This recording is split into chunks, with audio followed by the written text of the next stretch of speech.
लगता है रात में तनीष ने फिर बहू पर हाथ उठाया। मुझसे यह बात बर्दाश्त नहीं होती। बहू की सूजी आंखें और शरीर पर पड़े नीले निशान देखकर मेरा दिल करहा उठता है। मैं कसमसा उठता हूँ पर कुछ कर नहीं पाता। काश पुष्पा होती और अपने बेटे को समझाती, पर पुष्पा को तो मैंने अपनी ही गलतियों से खो दिया है। यह सोचते सोचते मेरे दिमाग की नसें फटने लगी है। मैं अपने आप से भाग जाना चाहता हूँ, लेकिन नहीं भाग सकता, क्योंकि नियति द्वारा मेरे लिए सजा तय की गई है कि मैं पछतावे की आग में धीरे धीरे जलूं। अनीता, मैं बाजार की तरफ जा रहा हूँ। कुछ मंगाना तो नहीं? नहीं पापा जी, आप हो आइए। मैं चल पड़ा, यह सोचकर कि कुछ देर बाहर निकलने से शायद मेरा मन थोड़ा बहल जाए। लेकिन बाहर निकलते ही मेरा मन अतीत के गलियारों में भटकने लगा। मुझसे जबान लड़ाती है। एक भद्दी सी गाली देकर मैंने उस पर अपना क्रोध बरसा दिया। आह, प्लीज मत मारो मुझे, मेरे बच्चों को लग जाएगी। दया करो, मैंने आखिर किया है? उसने झुककर अपनी पीठ पर मेरा वार सहन करते हुए कहा। कोख में पल रहे बच्चे पर वह आंच नहीं आने देना चाहती थी। लेकिन मैं कम क्रूर नहीं था। बालों से पकड़ते हुए उसे घसीट कर हॉल में ले आया और अपनी बेल्ट निकाल ली। बेल्ट का पहला वार होते ही जोरों की चीख खामोशी में तब्दील होती चली गई। वह बेहोश हो चुकी थी। पागल हो गया क्या? अरे, उसके पेट में तेरी औलाद है। अगर उसे कुछ हो गया तो? माँ किसी बहाने से उसे मेरे गुस्से से बचाना चाहती थी। कह देना इससे, भाड़े पर लड़कियां लाऊं या बियर बार जाऊं, यह मेरी अम्मा बनने की कोशिश ना करे, वरना अगली बार जान से मार दूंगा। कहते हुए मैंने 2 साल के नन्हे तनीष को धक्का दिया, जो अपनी माँ को मार खाते देख सहमा हुआ सा एक तरफ खड़ा था। फिर गाड़ी उठाई और निकल पड़ा अपनी आवारगी की राह। उस पूरी रात में नशे में चूर रहा। सुबह के 6 बज रहे होंगे कि पापा के एक कॉल ने मेरी शराब का सारा नशा उतार दिया। कहाँ है तू? कब से फोन लगा रहा हूँ। पुष्पा ने फांसी लगा ली है, तुरंत आ। जैसे तैसे घर पहुंचा तो हताश पापा सिर पर हाथ धरे अंदर सीढ़ियों पर बैठे थे और माँ नन्हे तनीष को चुप कराने की बेहिसाब कोशिशें कर रही थी। अपने बेडरूम का नजारा देख मेरी सांसें रुक सी गई। बेजान पुष्पा पंखे से लटकी हुई थी। मुझे काटो तो खून नहीं। माँ पापा को समझ नहीं आ रहा था कि क्या किया जाए। पुष्पा ने अपने साथ अपनी कोख में पल रहे मेरे अंश को भी खत्म कर लिया था। पर इतने खौफनाक माहौल में भी मेरा सातिर दिमाग काम कर रहा था। इधर उधर खूब ढूंढने के बाद भी पुष्पा की लिखी कोई आखिरी चिट्ठी मुझे नहीं मिली। पुलिस को देने के लिए हमने एक ही बयान को बार बार दोहराया कि माँ को बीमारी के चलते उसे मायके जाने से मना किया, तो जिद वे गुस्से में आकर उसने आत्महत्या कर ली। वैसे भी मेरी माँ का सीधापन पूरी कॉलोनी में मशहूर था, जिसका फायदा मुझे इस केस में बहुत मिला।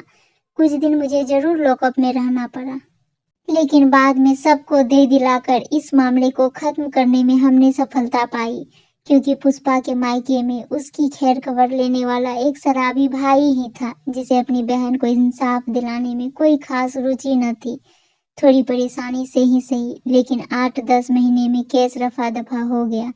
पर मेरे जैसा आशिक मिजाज व्यक्ति ऐसे समय में भी कहाँ चुप बैठने वाला था। इसी बीच मेरी रासलीला मेरे एक दोस्त की बहन मोना से शुरू हो गई। मोना का साथ मुझे खूब भाने लगा, क्योंकि वह भी मेरी तरह बिंदास थी। मौत के 1.5 साल के भीतर ही हमने शादी कर ली। वह तो शादी के बाद पता चला कि मैं शेर तो वह सवा शेर है। शादी होते ही उसने मुझे सीधे अपनी अंटी में ले लिया। बदतमीजी, आवारगी, बदचलनी आदि गुणों में वह मुझसे कहीं बढ़कर निकली। मेरी परेशानियों की शुरुआत उसी दिन हो गई जिस दिन मैंने पुष्पा समझकर उस पर पहली बार हाथ उठाया। मेरे उठे हाथ को हवा में ही थाम उसने ऐसा मरोड़ा कि मेरे मुंह से आह निकल गई। उसके बाद मैं कभी उस पर हाथ उठाने की हिम्मत न कर पाया। घर के बाहर बनी पुलिया पर आसपास के आवारा लड़कों के साथ बैठी वह सिगरेट के कस लगाती, जब तब कॉलोनी के लोगों को नजर आती। अपने दोस्तों के साथ कार में बाहर घूमने जाना उसका प्रिय सगल था। रात को वह शराब के नशे में धुत हो घर आती और सो जाती। मैंने उसे अपने झांसे में लेने की कई नाकाम कोशिशें की, लेकिन हर बार उसने मेरे वार का ऐसा प्रतिवार किया कि मैं बौखला गया। उसने साफ शब्दों में मुझे चेतावनी दी कि अगर मैंने उससे उलझने की कोशिश की तो वह मुझे मरवा देगी या ऐसा फंसाएगी कि मेरी जिंदगी बर्बाद हो जाएगी। मैं उसके गदर से तभी तक बचा रहता जब तक कि उसके कामों में हस्तक्षेप न करता। तो इस तरह प्रकृति के न्याय के तहत मैंने जल्द ही वह काटा जो बोया था। घर की पूरी सत्ता पर मेरी जगह वह काबिज हो चुकी थी। शादी के साल भर बाद ही मुझ पर दबाव बनाकर उसने पापा से हमारे घर को भी अपने नाम करवा लिया और फिर हमारा मकान बेचकर उसने पोस कॉलोनी में एक फ्लैट खरीदा और मुझे वो तनीष को अपने साथ ले गई। मेरे मम्मी पापा मेरी बहन यानी अपनी बेटी के घर में रहने को मजबूर थे। यह सब मेरी ही कारगुजारियों की अति थी जो आज सब कुछ मेरे हाथ से मुट्ठी से निकली रेत की भांति फिसल चुका था। अपना मकान बिकने से हैरान परेशान पापा इस सदमे को न सह पाने के कारण हार्ट अटैक के शिकार हो महीने भर में ही चल बसे। उनके जाने के बाद मेरी माँ बिल्कुल अकेली हो गई। प्रकृति मेरे कर्मों की इतनी जल्दी और ऐसी सजा देगी मुझे मालूम न था। नए घर में शिफ्ट होने के बाद भी उसके क्रियाकलाप में कोई खास अंतर नहीं आया। इस बीच 5 साल के हो चुके तनिष को उसने पूरी तरह अपने अधिकार में ले लिया। उसके सानिध्य में पलता बढ़ता तनिष भी उसके नक्शे कदम पर चल पड़ा। पढ़ाई लिखाई से उसका खास वास्ता था नहीं। जैसे तैसे 12वीं कर उसने छोटा मोटा बिजनेस कर लिया और अपनी जिंदगी पूरी तरह से उसी के हवाले कर दी। उन दोनों के सामने मेरी हैसियत वैसे भी कुछ नहीं थी। किसी समय अपनी मनमर्जी का मालिक मैं आजकल उनके हाथ की कठपुतली बन बस उनके रहमो करम पर जिंदा था। इसी रफ्तार से जिंदगी के कुछ और वर्ष बीत गए। इस बीच मोना एक भयानक बीमारी एड्स की चपेट में आ गई और अपने आप में गुमसुम पड़ी रहने लगी। अब घर की सत्ता मेरे बेटे तनीष के हाथों में आ गई। हालांकि इस बदलाव का मेरे लिए कोई खास मतलब नहीं था। हाँ, तनीष की शादी होने पर उसकी पत्नी अनीता के आने से अलबत्ता मुझे कुछ राहत जरूर हो गई, क्योंकि मेरी बहू भी पुष्पा जैसी ही एक नेक दिल इंसान थी। वह मोना की सेवा जी जान से करती और तनीष को खुश करने की पूरी कोशिश भी, पर जिसकी रगों में मेरे जैसे गिरे इंसान का लहू बह रहा हो उसे भला किसी की अच्छाई की कीमत का क्या पता चलता।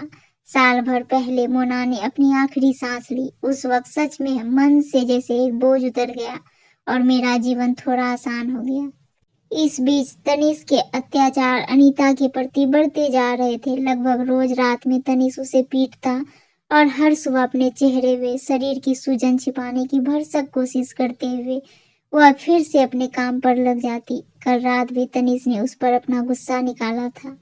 ऐसे वक्त पर मुझे पुष्पा की बहुत याद आती। अपने 4 वर्षों के वैवाहिक जीवन में मैंने एक पल भी उसे सुकून का नहीं दिया। शादी की पहली रात जब सजी हुई वह छुई मुई से मेरे कमरे में दाखिल हुई थी तो मैंने पल भर में उसे बिस्तर पर घसीट कर उसके शरीर से खेलते हुए अपनी काम वासना शांत की थी। काश उस वक्त उसके रूप सौंदर्य को प्यार भरी नजरों से कुछ देर निहारा होता, तारीफ के 2 बोल बोले होते तो वह खुशी से अपना सर्वस्व मुझे सौंप देती। उस घर में आखिर वह मेरे लिए ही तो आई थी, पर मेरे लिए तो प्यार की परिभाषा शारीरिक भूख से ही होकर गुजरती थी। उस दौरान निकली उसकी दर्द भरी चीखों को मैंने अपनी जीत समझकर उसका मुंह अपने हाथों से दबाकर अपनी मनमानी की थी। वह रातों में मेरे दिल बहलाने का साधन मात्र थी। और फिर जब वह गर्भवती हुई तो मैं दूसरों के साथ इश्क लगाने लगा। क्यों मुझे वह सुख नहीं दे पा रही थी? वह मेरे लिए बेकार हो चुकी थी, इसलिए मुझे ऐसा करने का हक था। आखिर मैं मर्द जो था, मेरी इस सोच ने मुझे कभी इंसान नहीं बनने दिया। हे प्रकृति, मुझे थोड़ी सी तो सद्बुद्धि देती। मैंने उसे चैन से एक सांस न लेने दी। अपनी गंदी हरकतों से सदा उसका दिल दुखाया। उसकी जिंदगी को मैंने वक्त से पहले खत्म कर दिया। उस दिन उसने आत्महत्या भी मेरे कारण ही की थी, क्योंकि उसे मेरे नाजायज संबंधों के बारे में पता चल गया था और उसकी गलती सिर्फ इतनी थी कि इस बारे में मुझसे पूछ बैठी थी। बदले में मैंने जी भर कर उसकी धुनाई की थी। ये सब पुरानी यादें दिमाग में घूमती रही और कब मैं घर लौट आया पता ही नहीं चला। पापा, जब आप मार्केट गए थे उस वक्त बुआ जी आई थी। थोड़ी देर बैठी, फिर आपके लिए यह लिफाफा देकर चली गई। बाजार से आते ही अनीता ने मुझे एक लिफाफा पकड़ाया। ठीक है बेटा। मैंने लिफाफा खोला उसमें एक छोटी सी चीट और करीने से तय किया हुआ एक पन्ना रखा था। चीट पर लिखा था, माँ के जाने के सालों बाद आज उनकी पुरानी संदूकची खोली तो यह खत उसमें मिला। तुम्हारे नाम का है, सो तुम्हें देने आई थी। बहन की लिखावट थी। सालों पहले मुझे यह खत किसने लिखा होगा, यह सोचते हुए कांपते हाथों से मैंने खत पढ़ना शुरू किया। प्रिय मनोज, वैसे तो तुमने मुझे कई बार मारा है, पर मैं हमेशा यह सोचकर सब सहती चली गई कि जैसे भी हो तुम मेरे तो हो। पर कल जब तुम्हारे इतने सारे नाजायज संबंधों का पता चला तो मेरे धैर्य का बांध टूट गया। हर रात तुम मेरे शरीर से खेलते रहे, हर दिन मुझ पर हाथ उठाते रहे, लेकिन मन में एक संतोष था कि मैं इस दुख भरी जिंदगी में भी एक रिश्ता तो कम से कम मेरे पास है।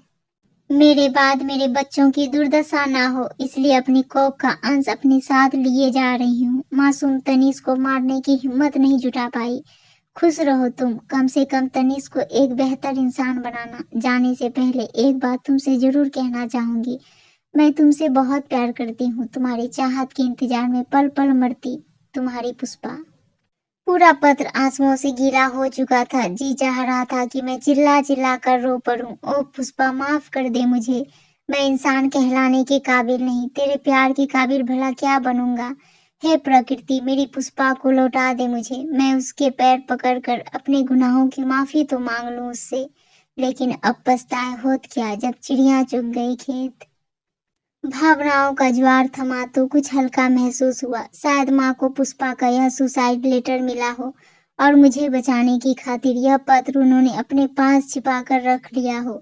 यह उन्हीं के प्यार का साया तो था कि इतना घिनौना जुर्म करने के बाद भी मैं बच गया। उन्होंने मुझे काल कोठरी की सजा से तो बचा लिया, परंतु मेरे कर्मों की सजा तो नियति से मुझे मिलनी ही थी, और वह किसी भी बहाने से मुझे मिल कर रही। पर अब सब कुछ भुलाकर पुष्पा की वही पंक्ति मेरे मन में बार बार आ रही थी, कम से कम तनीष को एक बेहतर इंसान बनाना। अनीता के मायके में भी तो उसकी बुजुर्ग माँ के अलावा कोई नहीं है। हो सकता है इसलिए वह भी पुष्पा की तरह मजबूर हो, पर अब मैं मजबूर नहीं बनूंगा। कुछ सोचकर मैं उठ खड़ा हुआ, अनीता को आवाज दी। जी पापा, कहते हुए अनीता मेरे सामने मौजूद थी। बहुत देर तक मैं उसे सब कुछ समझाता रहा और वह आंखें फाड़ फाड़ कर मुझे हैरत से देखती रही। शायद उसे विश्वास ही नहीं हो रहा था कि तनीष का पिता होने के बावजूद मैं उसका दर्द कैसे महसूस कर रहा हूँ, या उसे यह समझ नहीं आ रहा था कि अचानक मैं यह क्या और क्यों कर रहा हूँ, क्योंकि वह मासूम तो मेरी हकीकत से हमेशा अनजान थी।